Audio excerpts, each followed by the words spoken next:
వెంటుండి తీసుకురమ్మన్నారు. వెళ్ళండి, వచ్చేస్తాను. రండి. దిగిరా చెయ్యి.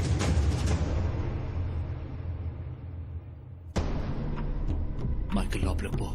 నాన్న లోపలికి పో.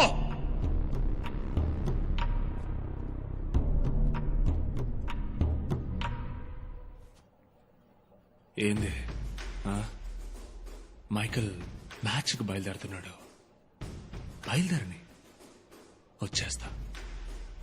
పో, పో, పో, పో.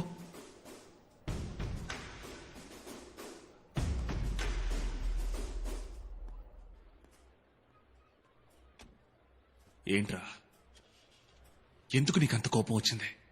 వాడు పోలీసుడు, నేను రౌడీ వాడిని, వాళ్ళట అగౌరవంగానే మాట్లాడతారు. నీకెందుకు ఈ గొడవంతా?